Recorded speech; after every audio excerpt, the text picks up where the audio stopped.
नमस्कार, न्यूज़ 18 राजस्थान पर आप सभी का स्वागत है। मैं हूं आपके साथ हेमंत कुमार और चलिए खबरों की शुरुआत करेंगे राजसमंद की खबर के साथ, जहां पर सबसे पहले आप तस्वीरें देखिए, उसके बाद बेरहमी से मारपीट की पूरी कहानी भी बताएंगे।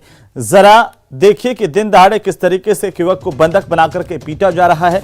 कभी उस पर थप्पड़ों की बरसात हो रही है तो कभी डंडों से वार। वो रो रहा है, रहम की भीख मांग रहा है, लेकिन इन लोगों पर इसका कोई असर नहीं हो रहा। ये बेरहमी लगातार जारी रहती है, टॉर्चर जारी है। एक थक जाता है तो दूसरा मोर्चा संभाल लेता है और इस युवक को लगातार मारा पीटा जा रहा है। सोशल मीडिया पर यह तस्वीरें वायरल हुई हैं। अब जरा इस तस्वीर को भी देखिए। बेरहमी से मारपीट के बाद इस युवक का क्या हाल हुआ है। शरीर पर चोट के निशान हैं। चीख चीख कर बेरहमी की कहानी बयां कर रही है चोटें। और जरा यह भी जान लीजिए कि आखिरकार युवक को इस कदर क्यों पीटा गया। वजह है इस युवक की एक लड़की से फ्रेंडशिप होना। आरोप है कि नाथद्वारा थाना इलाके के सालोर बस स्टैंड में पहले युवक को पीटा गया, फिर उसे बंधक बना करके कहीं और ले जाया गया और वहां पर भी युवक की जमकर पिटाई की गई। इस पूरे मामले में पुलिस ने 15 लोगों के खिलाफ रिपोर्ट दर्ज की है। फिलहाल पुलिस पूरे मामले को लेकर जांच कर रही है, तफ्तीश कर रही है। बेरहमी के साथ बर्बरतापूर्वक इस युवक के साथ मारपीट की गई। दोष इसका इतना था कि इसने एक लड़की के साथ फ्रेंडशिप कर ली और ये इन बदमाशों को नागवार गुजरा। इन बदमाशों ने युवक को अपहरण किया पहले, उसके बाद इसे बस स्टैंड पर ले जाकर के पीटा, जम करके इसके साथ मारपीट की बर्बरतापूर्वक इसे इसके बाद कहीं और ले गए।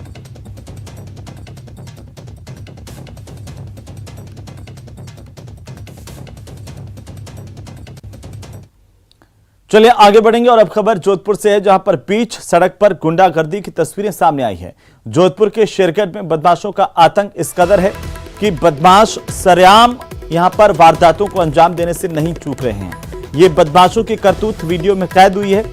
सड़क पर बस रोक करके इन बदमाशों ने गुंडागर्दी की। हाथों में लाठी डंडे लेकर के बदमाश आए थे और यहां पर बदमाशों ने सवारियों को बस से बीच रास्ते में उतार दिया। बस की चाबी लेकर के ये बदमाश यहां से फरार हो गए और इसी दौरान इस बस में सफर कर रही सवारियों को यहां पर दिक्कत उठानी पड़ी।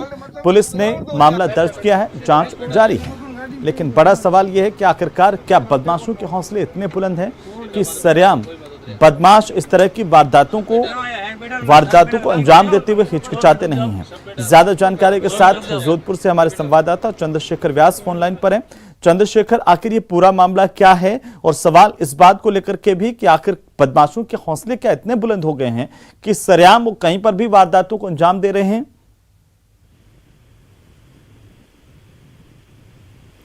चंद्रशेखर,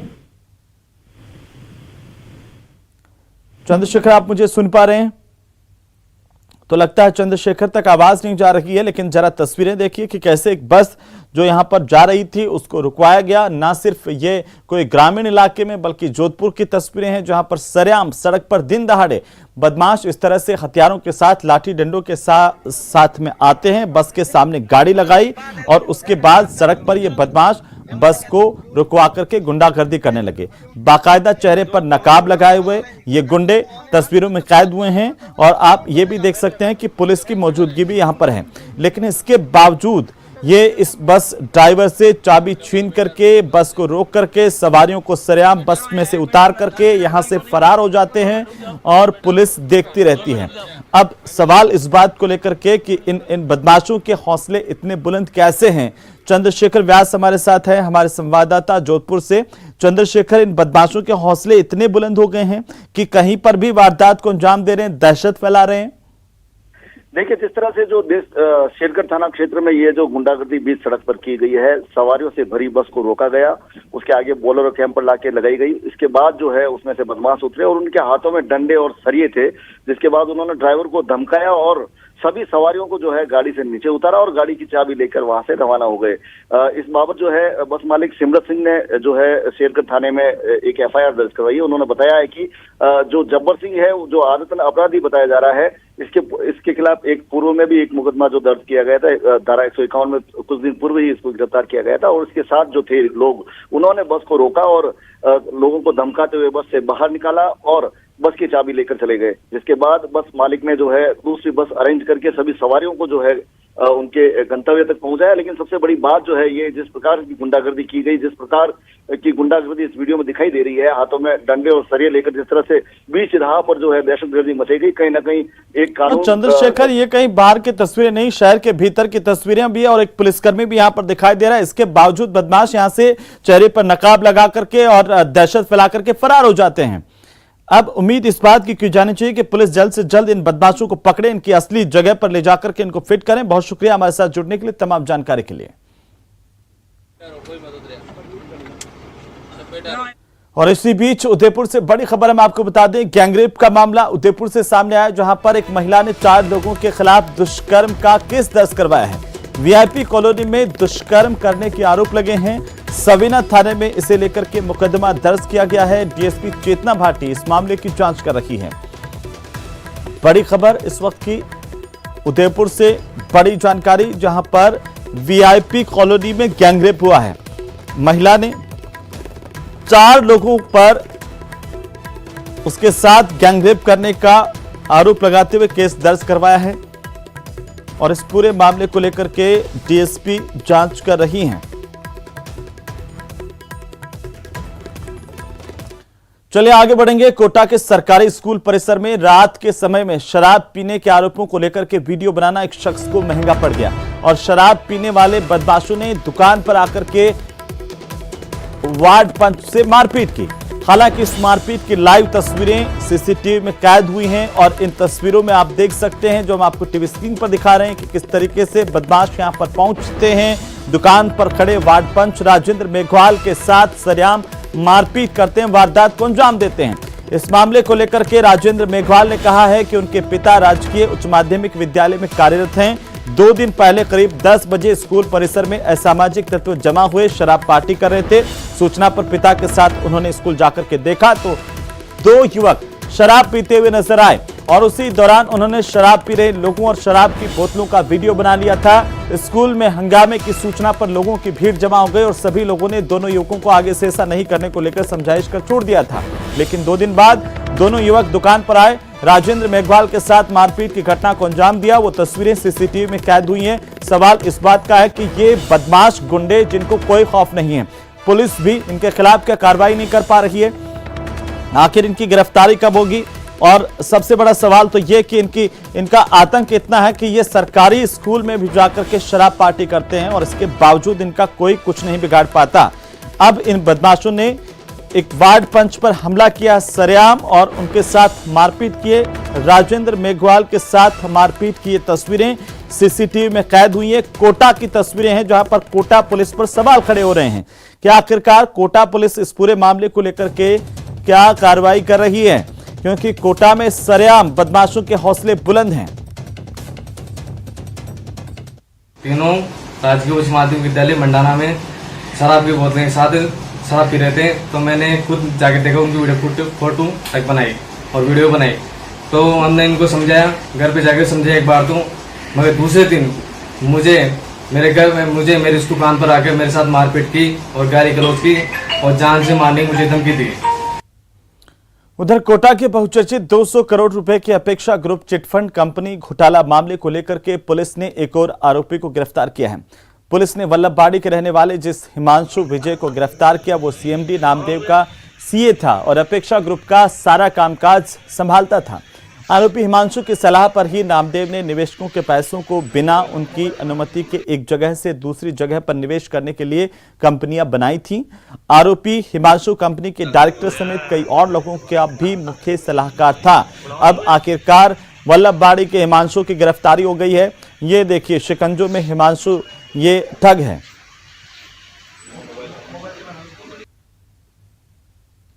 कोटा शहर में गुमानपुरा, भीमगंज मंडी, जवाहर नगर, आरकेपुरम थाने पर प्रकरण दर्ज हैं। इस अपेक्षा ग्रुप से संबंधित जो मामले हैं, इसमें दुर्गा शंकर मरोठा और गिरिराज नायक को पूर्व में गिरफ्तार किया गया था, जो भी न्याय के वृक्षा में चल रहे हैं। एक जो इसमें मुख्य अभियुक्त था संजय कश्यप, जो अभी इसमें वांटेड चल रहा था, जिसके ऊपर 5000 का इनाम श्रीमान एसपी साहब द्वारा घोषित किया गया था। इसको हरियाणा से राउंड अप करके लाया गया है।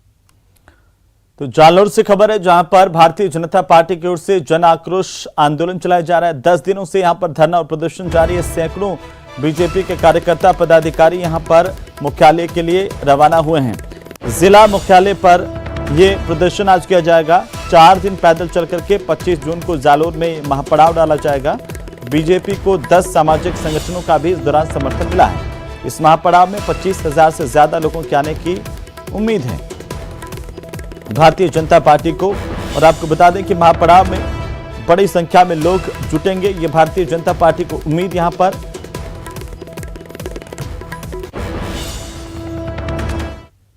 तो वहीं केंद्रीय मंत्री अर्जुन राम मेघवाल ने एक बार फिर से राहुल गांधी से ईडी की पूछताछ के मामले को लेकर के कांग्रेस पर बड़ा हमला बोला है। मेघवाल ने कहा है कि किसी के साथ बदले की भावना से काम नहीं हो रहा। उन्होंने कहा कि मोदी जी के शासन में कोई परिवार खुद को कानून से ऊपर नहीं समझे। यदि वे अपराधी नहीं हैं तो उन्हें ईडी को शांतिपूर्वक जवाब देना चाहिए। इस मामले में ईडी भी अपना काम करेगी। देश में रूल ऑफ लॉ है, कोई गलती करेगा तो उसे जवाब देने होंगे।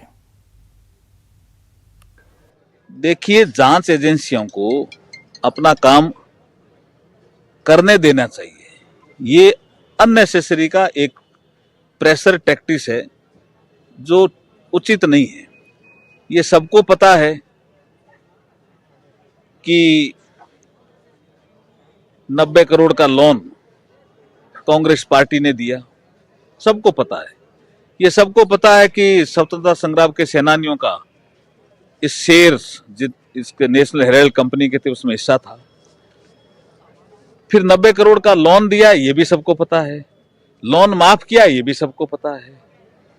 एक डिटॉक्स मर्चेंडाइज कंपनी है कोलकाता की, उससे उन्होंने 1 करोड़ रुपए की एंट्री ली।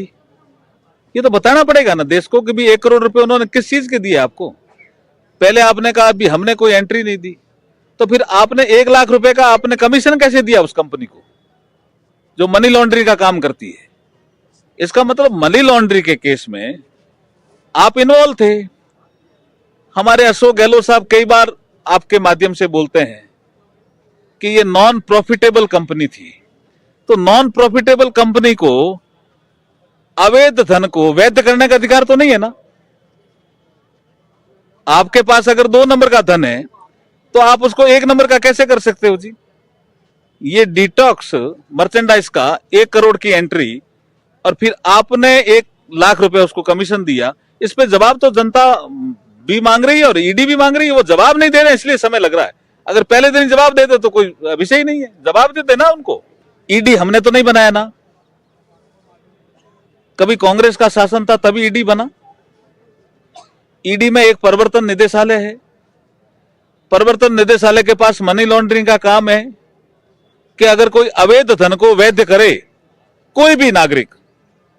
ये समस्या क्या हुई कि कांग्रेस के इस परिवार ने सोच लिया कि हम तो कानून से ऊपर हैं। अब मोदी जी का शासन है, सब कानून में समान है। हर नागरिक, अगर कोई दूसरा नागरिक फंसता है मनी लॉन्ड्रिंग के केस में, अगर मनी लॉन्ड्रिंग में ये अपराधी हैं तो ये भी जवाब दें ईडी को, फिर ईडी अपना काम करेगी।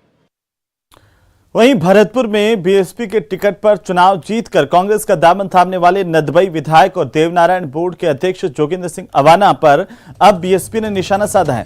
बीएसपी के प्रदेशाध्यक्ष भगवान सिंह बाबा ने जोगेंद्र सिंह अवाना को गद्दार बताया और कहा कि अब दलित समाज विधायक अवाना के झांसे में नहीं आएगा। बीएसपी प्रदेशाध्यक्ष बाबा ने कहा कि विधायक अवाना को भली भांति समझ में आ गया है कि उन्होंने पार्टी के साथ विश्वासघात किया है। ऐसे में दलित समाज उन्हें कभी माफ नहीं करेगा।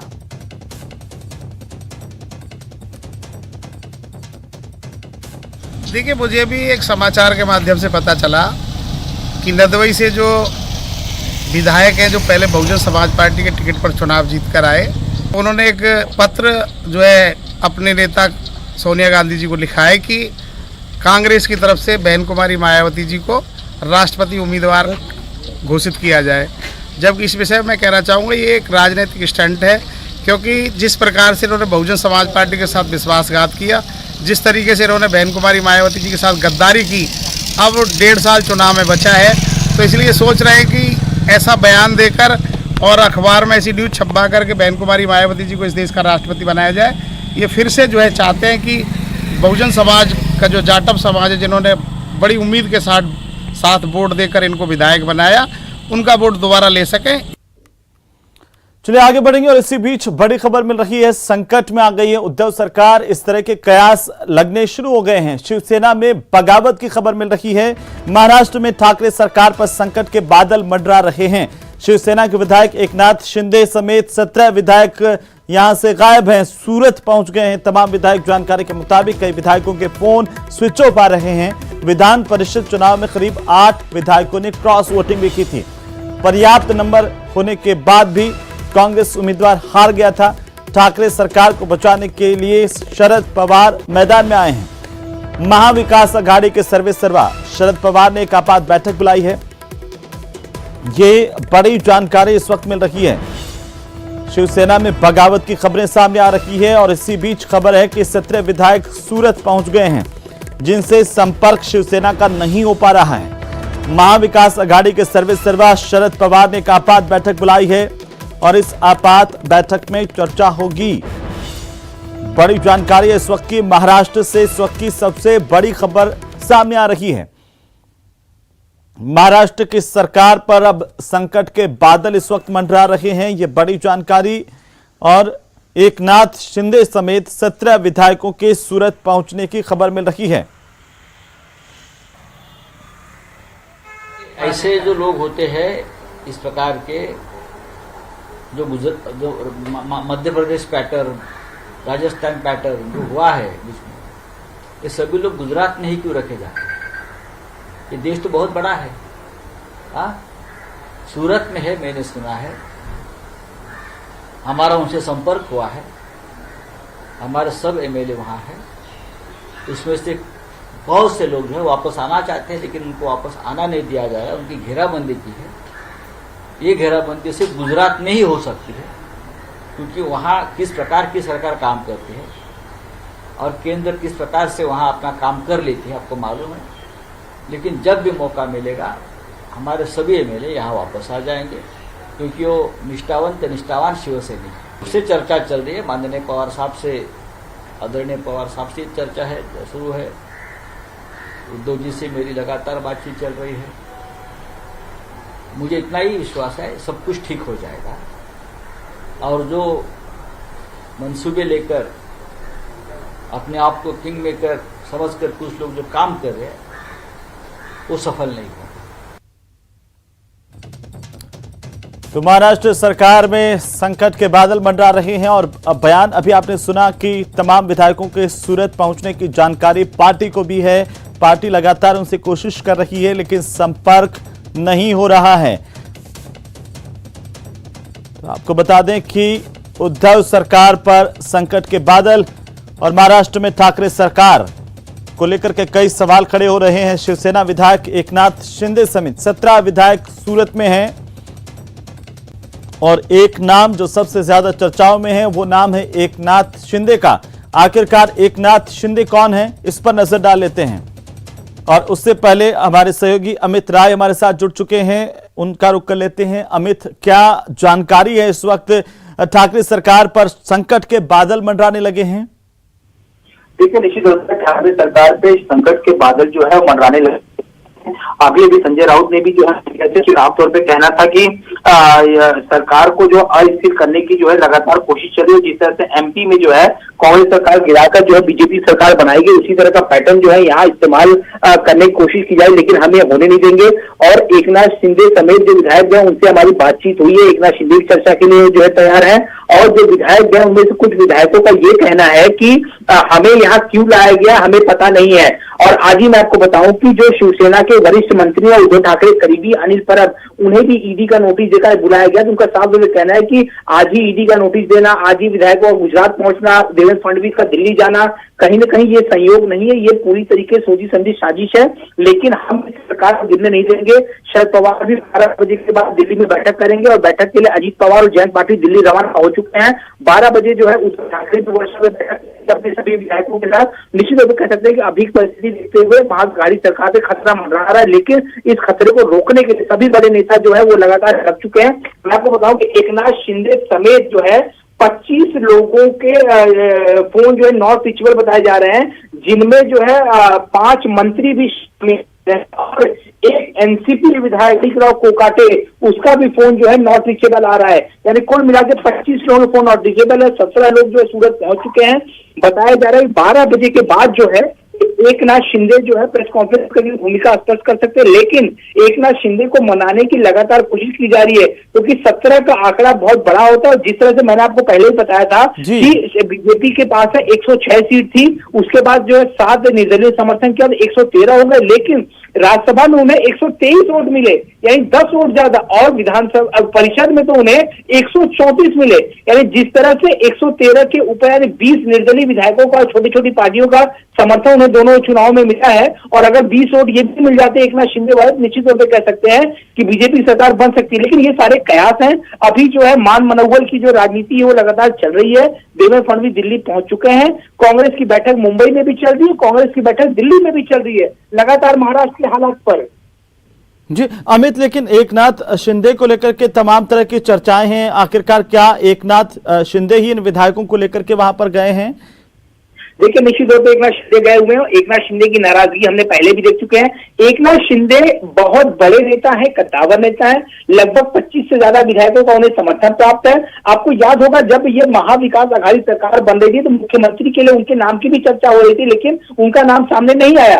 और जिस तरह से वो बहुत बड़ा रणनीतिकार है, लेकिन जिस तरह से अभी हालिया में जो राज्यसभा के चुनाव हुए उसमें 3 सीट बीजेपी जीती, महाविकास अघाड़ी झटका लगा। उसके बाद विधान परिषद सीट में 4 सीट तो बीजेपी जीत सकी थी, लेकिन बीजेपी ने 5वें उम्मीदवार को भी अपने जिता लिया। निश्चित तौर पर एमवीओ को बहुत बड़ा करारा तमाचा जो लगा है, और इन दोनों ही चुनावों में किसी भी प्रकार की जो रणनीति है वो उनसे एकनाथ शिंदे से पूछी नहीं गई। यानी एकनाथ शिंदे बिल्कुल अलग थलग दिखे। तो नाराजगी बहुत दिनों से उनकी उपेक्षा की जा रही है, इसी के चलते उन्होंने एक कदम उठाया। लेकिन क्या वो बीजेपी में शामिल हो जाएंगे या उद्धव ठाकरे की बात करने बाद वापस शिवसेना आते हैं, ये तो जब वो अपनी भूमिका मीडिया के सामने स्पष्ट करेंगे तभी समझ में आएगा। लेकिन महाविकास अघाड़ी सरकार ये बिल्कुल समझ चुकी है कि सरकार खतरे में है, और अस्थायी सरकार करने के लिए लगातार कोशिशों का दौर शुरू है।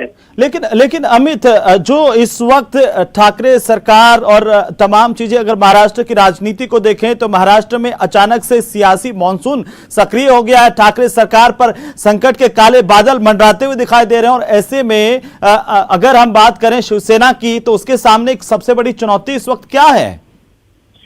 सरकार बचाना।